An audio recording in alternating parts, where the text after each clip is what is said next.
श्री नरेंद्र मोदी कह रहे हैं कि क्योंकि मुस्लिम्स को अपीस करने के लिए उन्होंने इस वंदे मातरम से छेड़छाड़ की, इसका विभाजन कर दिया, इसके टुकड़े टुकड़े कर दिए। इस पर हम करेंगे विस्तार से चर्चा। हमारे साथ बीजेपी सांसद सुधांशु त्रिवेदी जी इस वक्त मंच पर मौजूद है। बहुत स्वागत सुधांशु जी आपका। प्रधानमंत्री नरेंद्र मोदी तो विपक्ष पर वार करते हैं, लेकिन विपक्ष भारतीय जनता पार्टी और सरकार से पूछता है, प्रधानमंत्री मोदी से पूछते हैं। अखिलेश यादव ये कहते हैं कि हम तो वंदे मातरम को जीते हैं, हम वंदे मातरम गाते हैं। शायद सरकार को तो वंदे मातरम याद भी नहीं होगा।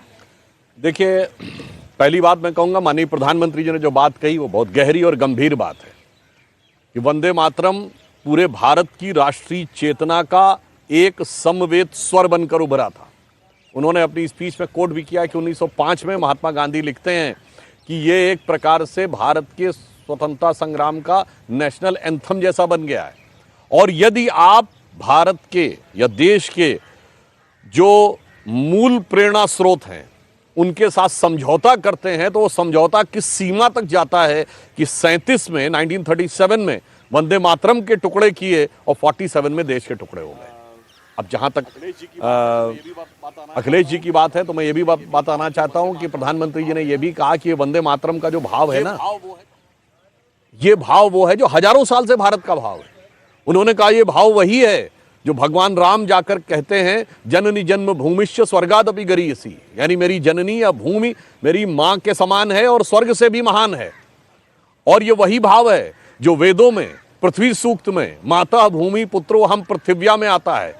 अखिलेश जी क्या बोलते हैं? अखिलेश जी को शायद जानकारी नहीं है। उनके तो एक नेता जो बड़े अजीमुल आजम नेता हैं, उन पे तो यह आरोप था कि 1990 में उन्होंने भारत माता को डायन कहा और 2015 में उसको रीइटरेट किया उन्होंने। अब आप बताइए, इस ढंग के लोग आकर बोलते हैं तो या तो अपनी पार्टी का इतिहास नहीं पता, या अपने पार्टी के वरिष्ठ नेताओं का वक्तव्य नहीं पता, या आप सदन पे पटल पे खड़े होकर जनता को भ्रम उत्पन्न करने का जो ये प्रयास है, मुझे लगता है आज की डेट में जनता बहुत समझदार है और इसको भली भांति समझती है। नहीं, वो तो इससे एक लाइन और आगे बढ़कर ये कहते हैं कि भारतीय जनता पार्टी राष्ट्रवादी पार्टी नहीं बल्कि दरारवादी पार्टी है।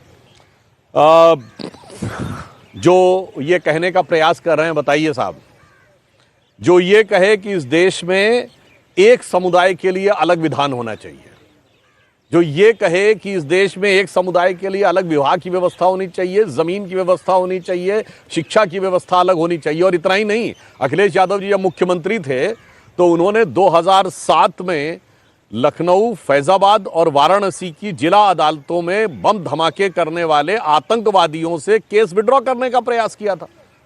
वो तो हाई कोर्ट की फटकार पड़ी, इसलिए वो विड्रॉ नहीं कर पाए और बाद में सबको सजा हुई और कईयों की मौत की सजा हुई। तो अब समझ में आता है कि कौन दरारवादी पार्टी है। मुलायम सिंह जी के पिताश्री वो तो ये बोल चुके थे कि सिमी एक सांस्कृतिक संगठन है जो बाकायदा बाद में कोर्ट के निर्णय के बाद बैंड ऑर्गेनाइजेशन हुआ। दरारवादी वाली बात तो ये कहते हैं समाजवादी पार्टी तो वो है। मुलायम सिंह जी ने कहा था कि मैंने तो अयोध्या में 16 हिंदू मरवा दिए थे, नहीं कहा पुलिस फायरिंग में मर गए थे, मैंने 16 हिंदू मरवा दिए थे, 40 भी मर जाते तो गम नहीं था। मुझे नहीं लगता है कि इन चीज़ों से कौन सी समानता दिखाई पड़ती है। इसीलिए मैं उनसे कहना चाहता हूं, अखिलेश जी से, कि आज की जनता बहुत समझदार है। जेन ज़ी एक एक चीज़ को चेक कर लेती है जाकर और उसे समझ में आता कौन राष्ट्रवाद के साथ खड़ा हुआ है और कौन खतरनाक तुष्टीकरण के साथ खड़ा है। आज कांग्रेस सांसद गौरव गोगोई ने भी, सुधांशु जी, जब प्रधानमंत्री नरेंद्र मोदी जी ने अपनी बात रखी तो उसके बाद कांग्रेस पार्टी की तरफ से विपक्ष की ओर से पहले वक्ता गौरव गोगोई थे। उन्होंने कहा कि प्रधानमंत्री के भाषण के दरअसल 2 मकसद थे। पहला ये कि उनकी बातों से ये लगा कि उनके राजनीतिक पूर्वज ब्रिटिश के खिलाफ युद्ध लड़ रहे थे, और दूसरा ये कि एक चर्चा को राजनीतिक रंग देने का, जब जब मोदी किसी विषय पर बोलते हैं वो नेहरू का नाम बार बार लेते हैं, लेकिन वो नेहरू के समृद्ध इतिहास को कभी भी दागदार नहीं कर पाएंगे। हाँ, गौरव गोगोई जी ने आज एक बहुत बेहतरीन तथ्य कह दिया और उससे कांग्रेस पूरी तरह एक्सपोज हो गई। उन्होंने आज अपने वक्तव्य में कहा कि 24 जनवरी 1950 को मुस्लिम लीग की मांग कॉन्स्टिट्यूएंट असेंबली में निरस्त कर दी गई। यानी आज तक तो कांग्रेस कहती थी ये जो आज की मुस्लिम लीग है ये तो वो वाली मुस्लिम लीग है ही नहीं जो जिन्ना की है। तो अगर 15 अगस्त 47 को देश विभाजित हो गया था, 24 जनवरी 1950 को कौन सी मुस्लिम लीग थी?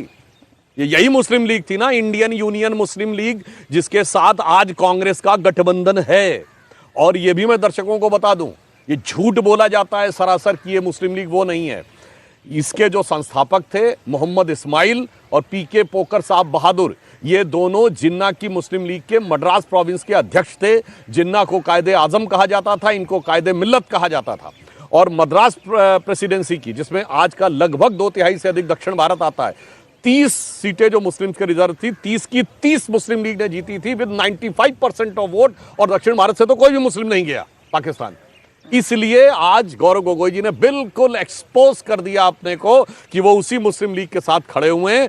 पहले तो केवल राजनीतिक दृष्टि से खड़े थे, वैचारिक दृष्टि से भी खड़े हैं। अब जहां तक वो नेहरू वाली बात कहने का प्रयास करते हैं, तो ये भी हम बताना चाहते हैं, हाँ, नेहरू जी ने इतने इतने महान कार्य किए हैं कि क्या कहें। एक लाइन में अगर कहें, उनकी विदेश नीति नेहरू जी की थी कि आधा पंजाब गया, कश्मीर गया और चला बंगाल गया, और चीन के हाथों मानसरोवर का हुआ ऊंचा भाल गया।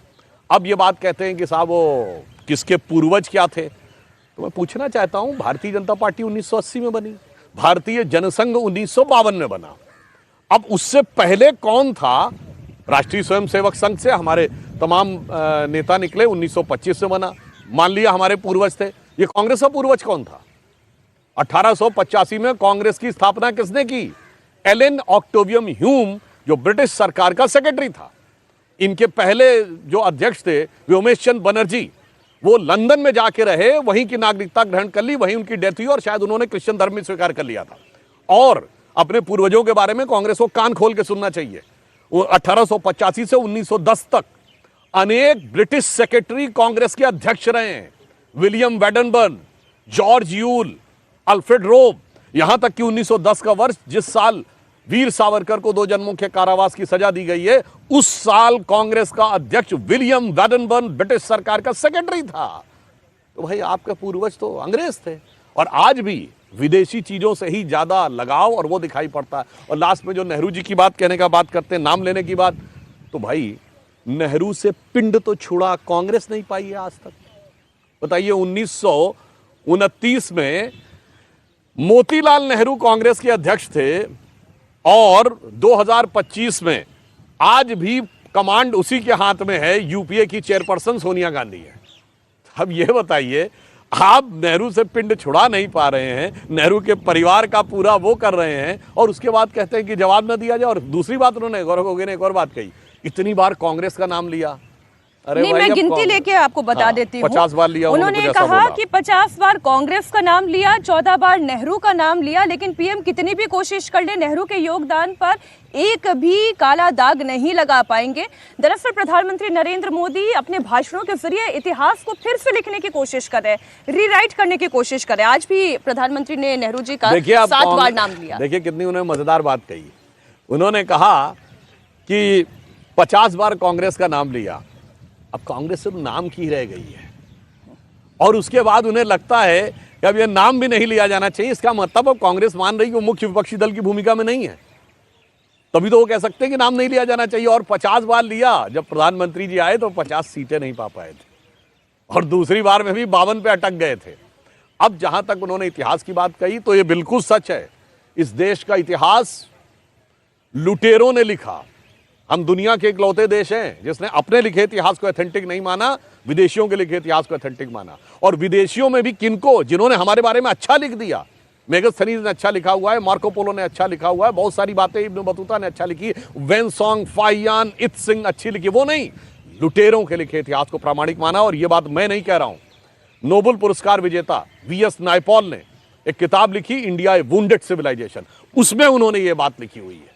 तो इसलिए जो गुलामी की मानसिकता, मैकॉले का लिखा हुआ इतिहास, जो प्रधानमंत्री जी ने कहा है ना, आईएनसी अब एमएमसी हो गई है, यानी इंडियन नेशनल कांग्रेस अब मुस्लिम लीगी माओवादी कांग्रेस बदल गई है। तो ये मुस्लिम लीग, मार्क्स और मैकाले का जो दिमाग में वायरस घुसा हुआ है, उसको जरूरी है इस 21वीं सदी में, अमृत काल में, उससे बाहर निकलने के लिए। तो इतिहास का सत्य सामने लाने की जरूरत है, ना कि इतिहास का वो भ्रम जो झूठ हमें पढ़ाया गया। लेकिन सुधांशु जी, आज मुख्यमंत्री ममता बनर्जी अब ने जैसे भी मैं एक बात और कह दूं, अच्छा, ठीक। जो लोग नेहरू जी के लिए बहुत कहते हैं कि नेहरू जी ने वो बड़ा किया, तो मैं पूछना चाहता हूं, 15 अगस्त 1947 को देश आजाद हो गया, तो ये नेहरू जी ने आजादी का कौन सा प्रोसेस अडॉप्ट किया कि 30 जून 48 तक वाइस रॉय ये रहे, माउंटबेटन रहे। और भारत का सेना अध्यक्ष कब तक रहा? 1949 तक जनरल फ्रांसिस राय बुचर। ये नेहरू कौन सी आजादी कर रहे थे? भारत का एयरफोर्स का चीफ गेराल्ड गिब्स 1954 तक, भारत का नेवल चीफ 1958 तक स्टीफन कार्लाइल। तो यही पूछना चाहते हैं ना, ये इतिहास है असली। और इतिहास ये है कि जब हम आजाद हुए 1947, चाइना के पास एयरफोर्स तक नहीं थी। चाइना की एयरफोर्स 1949 में बनी है, हमारी 1932 से थी एयरफोर्स। उसके बाद की लड़ाई हार गए। तो बिल्कुल सही बात है कि अगर इतिहास की परतें उठाई जाएंगी तो नेहरू जी के अध्याय इतने शर्मनाक करने वाले हैं, और क्या क्या हैं वो सारी बातें आज जो जो मीडिया ओपन सब उभर उभर के सामने आ रही हैं। मैं मुख्यमंत्री पश्चिम बंगाल की ममता बनर्जी की बात करने जा रही थी। सुधांशु जी, चर्चा यहाँ सदन में चल रही थी, एक बयान आज पश्चिम बंगाल से भी आया। ममता बनर्जी ने कहा कि मैंने भाजपा के कुछ लोगों को ये कहते हुए सुना है कि वे नेताजी को पसंद नहीं करते। आप नेताजी महात्मा गांधी, राजा राम मोहन रॉय को पसंद नहीं करते हैं, तो आप किसे पसंद करते हैं? नेताजी को न पसंद करने वाले जो लोग थे, ओरिजिनल कांग्रेस में ममता बनर्जी थी, और आज तृणमूल कांग्रेसी नाम रखा हुआ है। क्या यह सत्य नहीं है कि 1939 में हरिपुरा कांग्रेस अधिवेशन में महात्मा गांधी ने कहा था कि पट्टाभी रमैया, जो कि इनके विरुद्ध चुनाव लड़ रहे थे, आंतरिक चुनाव सुभाष चंद्र बोस जी के विरुद्ध, पट्टाभी रमैया की हार मेरी व्यक्तिगत हार होगी, और इसके बावजूद पट्टाभी रमैया हार गए और नेताजी सुभाष चंद्र बोस जीत गए। इससे बहुत साफ होता है कि नेताजी सुभाष चंद्र बोस कांग्रेस में उस समय, हो सकता मेरे कांग्रेसी मित्रों को बुरा लगे, वो गांधी जी से ज्यादा लोकप्रिय थे। और दूसरी बात, ममता जी से पूछना चाहता हूं कि यहां पर इसी इंडिया गेट पे 1968 तक किंग जॉर्ज की मूर्ति लगी रही, आप तो उसी पार्टी में थी, काहे नहीं कुछ बोली उस जमाने में? और आज अगर वहां नेताजी सुभाष चंद्र बोस की मूर्ति लगाई है तो नरेंद्र मोदी जी की सरकार ने लगाई है। और सुभाष चंद्र बोस जी ने भारत की पहली एक्साइल गवर्नमेंट 1943 में बनाई। मैं चैलेंज करके कहता हूं, जब इस एक्साइल गवर्नमेंट के 75 साल पूरे हुए 2018 में, तो गणतंत्र दिवस की परेड में जो जो लोग उस समय के जीवित थे सब वहां निकले, और उसकी बाकायदा वो जयंती 75वीं जयंती मनाई गई। चैलेंज करके पूछता हूं, इससे पहले इतनी सरकारें नहीं, किसी ने कभी मनाया? तो इसलिए हम ये कहना चाहते हैं। और जहां तक राजा राम मोहन राय और अन्य लोगों की जो लीगेसी है, तो अगर आज उसके साथ सबसे बड़ा अन्याय कर रही है तो तृणमूल कांग्रेस, जहां से राष्ट्रगान और राष्ट्रगीत दोनों निकले, जहां से जनगण मन और वंदे मातरम दोनों निकला, आज वहां वो लोग खड़े हैं जो कहते हैं मैं वंदे मातरम नहीं बोलूंगा, मेरा मजहबी अकीदा उससे प्रभावित हो जाता है। और तो और स्वतंत्र भारत में बाबरी मस्जिद बनाई जा रही है, और उसके बाद ममता जी चुप बैठी हुई हैं। मुझे लगता है स्वामी विवेकानंद, श्री अरविंदो, अनुशीलन समिति का उल्लेख प्रधानमंत्री जी ने किया था, सूर्य सेन से लेके बाघा जतीन, शचीन्द्रनाथ सान्याल, रास बिहारी बोस, सुभाष चंद्र बोस जी की आत्मा को कितना कष्ट होता होगा, वो बंगाल की उस आत्मा कितनी कष्ट हो रही होगी, मुझे लगता है समझा जा सकता है आज। नहीं, लेकिन विपक्ष के अन्य नेताओं को भी, सांसदों को भी जब मैं सुनती हूँ, जैसे फौजिया खान भी हैं, वो ये कह रही हैं कि वंदे मातरम किसी को भी क्या आपत्ति हो सकती है, मैं मुसलमान हूँ, मैं भी वंदे मातरम कहती हूँ।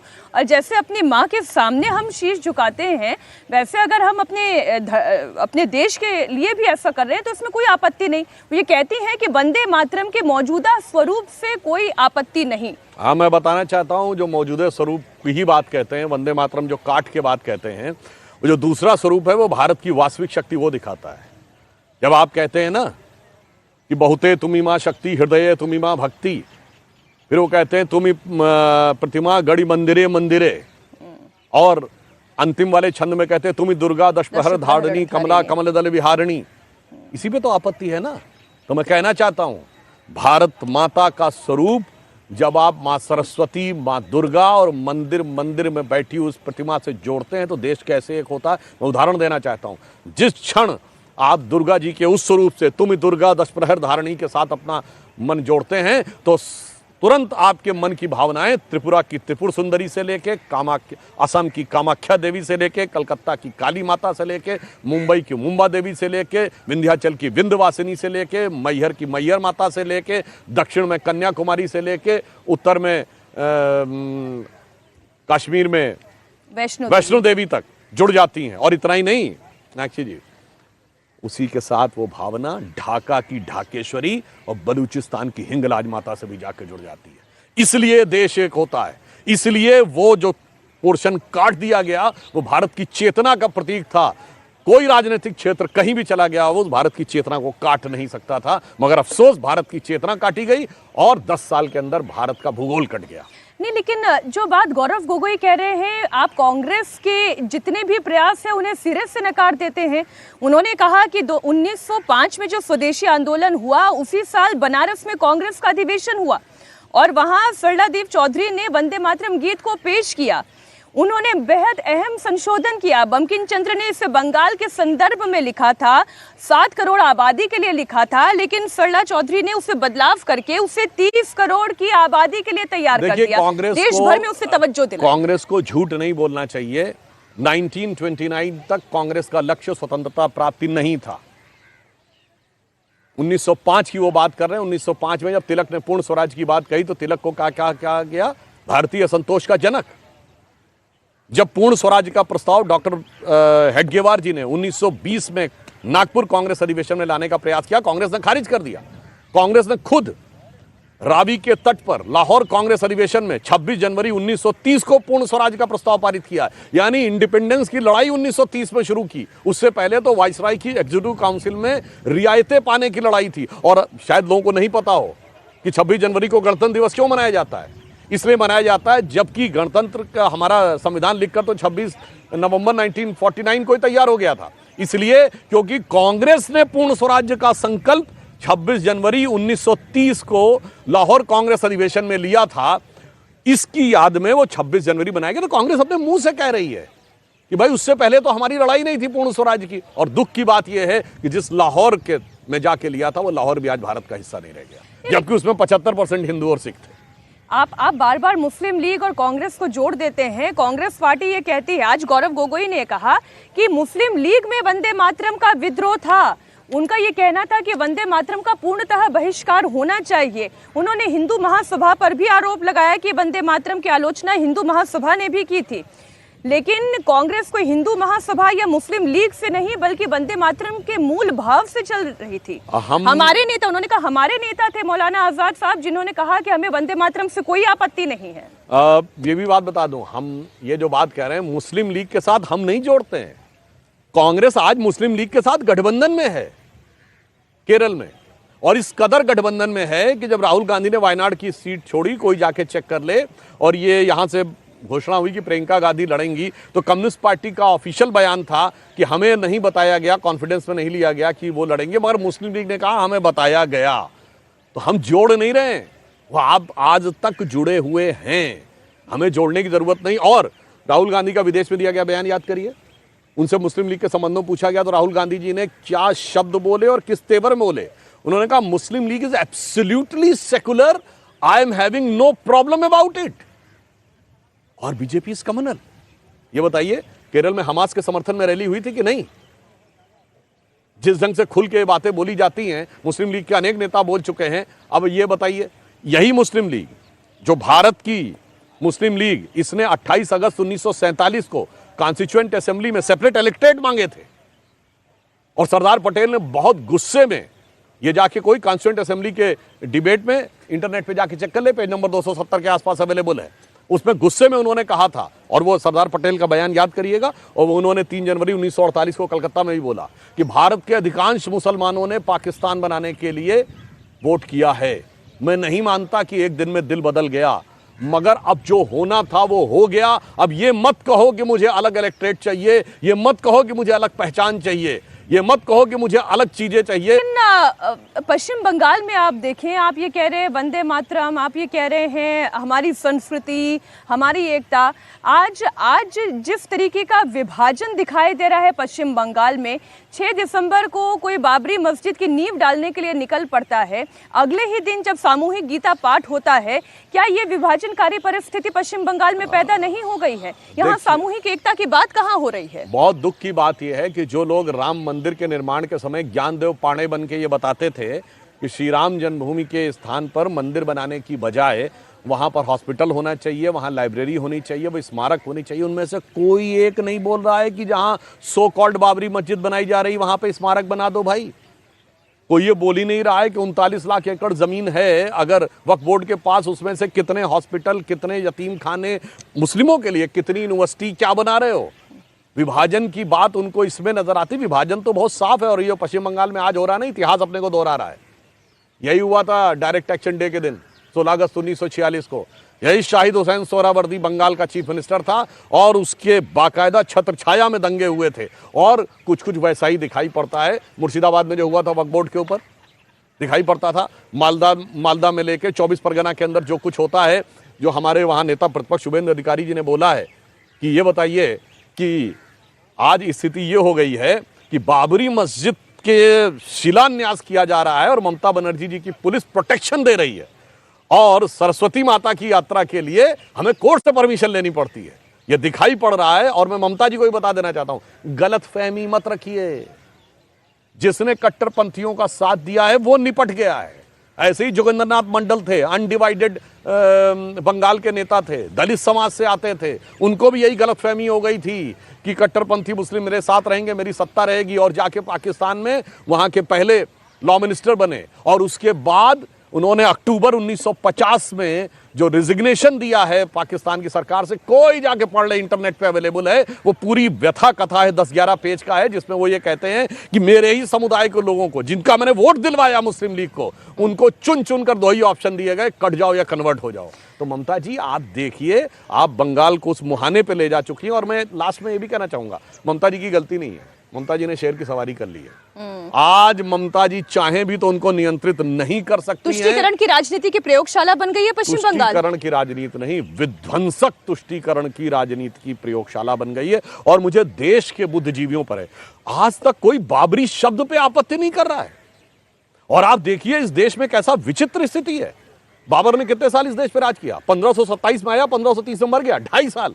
उससे ज्यादा जनता दल ने राज किया है, जनता परिवार ने राज किया इस देश के ऊपर। जिनके नाम नेताओं के नाम लोगों को नहीं पता होंगे, बाबर का नाम पता है। इसलिए मैं कहना चाहता हूं, इस देश में एक बहुत खतरनाक राजनीति हो रही है।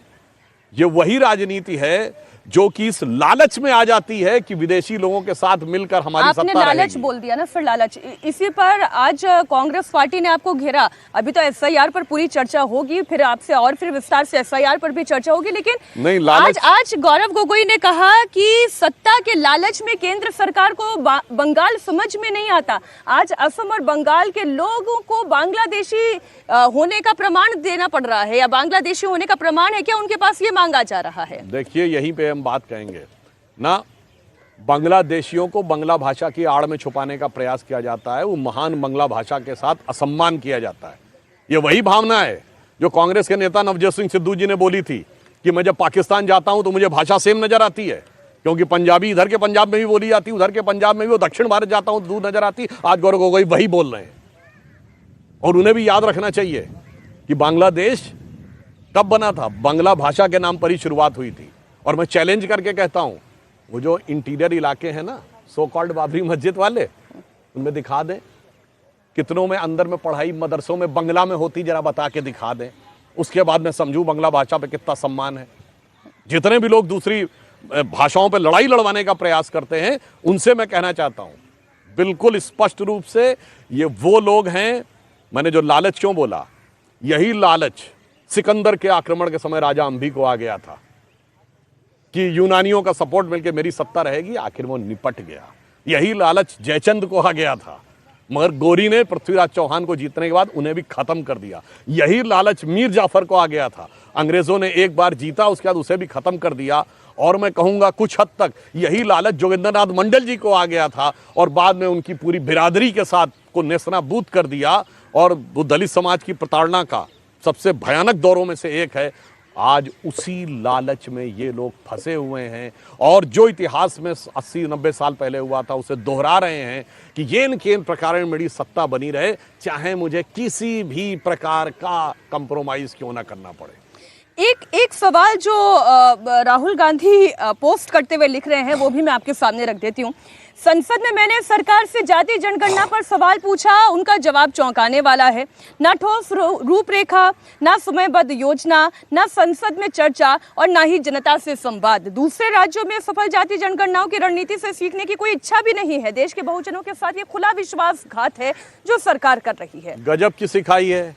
कर्नाटक में कांग्रेस की सरकार कहती मैंने जातिगत सर्वे कराया, उसके बाद खूब जूतम पैजार आपस में होती है। डीके शिवकुमार कहते मैं नहीं जारी होने दूंगा और आखिर में कर्नाटक की सरकार नहीं जारी करती है और कहती है मैं दोबारा करवाने जा रही हूं। यानी पिछली बार में गलती थी। अरे राहुल गांधी जी, अपनी सरकार से पूछ लिया करिए ना, खुद मियां फजीयत दूसरे को नसीहत। हिमाचल में क्यों नहीं करवा रहे हैं जाति जनगणना? जहां आपकी सरकार है करवाइए, क्यों नहीं करवा रहे हैं? और मैं ये भी बताना चाहता हूं, 2021 से पहले एक बयान दिखा दीजिएगा जाति जनगणना का। क्यों? इनका उद्देश्य जातियों के लिए समाधान खोजना नहीं है, जातियों में सामंजस्य स्थापित करके देश की समस्याओं का समाधान खोजना नहीं है, जातियों में वैमनस्य स्थापित करके देश के अंदर घमासान मचाना है।